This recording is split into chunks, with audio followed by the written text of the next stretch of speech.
আসসালামু আলাইকুম রহমতুল্লাহি বারাকাতুহু। রাত্রে বিছানা যাওয়ার আগে বিছানা ঝেড়ে নেওয়া এবং বিছানা যাওয়ার আগে দোয়া।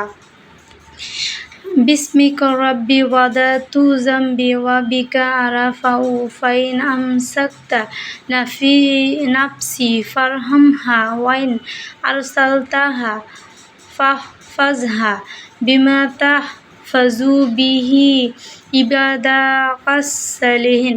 আমার রব, আপনার নামে আমি আমার পার্শ্বদেশ রেখেছি, শুয়েছি এবং আপনার নাম নিয়ে আমি তা উঠব। যদি আপনি ঘুমন্ত অবস্থায় আমার প্রাণ আটকে রাখেন তবে আপনি তাকে দয়া করুন, আর যদি আপনি তা ফেরত পাঠিয়ে দেন তাহলে আপনি তার হেফাজত করুন, যেভাবে আপনি আপনার সৎকর্মশীল বান্দাগণকে হেফাজত করে থাকেন। সুবহানাল্লাহ। রাসূল সাল্লাল্লাহু আলাইহি সাল্লাম যখন ঘুমানোর ইচ্ছা করতেন তখন ডান হাত মাথার নিচে রাখতেন, রেখে নিম্ন দোয়াটি পড়তেন।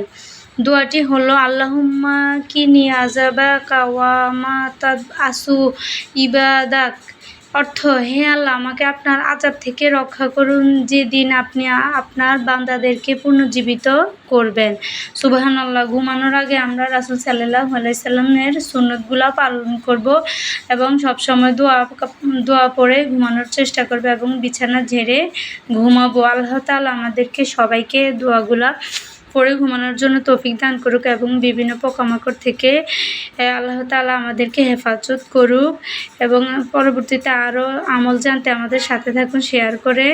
আল্লাহ হাফেজ। আসসালামু আলাইকুম ওয়া রাহমাতুল্লাহি ওয়া বারাকাতুহু। পরবর্তীতে আরও আমল জানতে আমাদের পাশে থাকুন।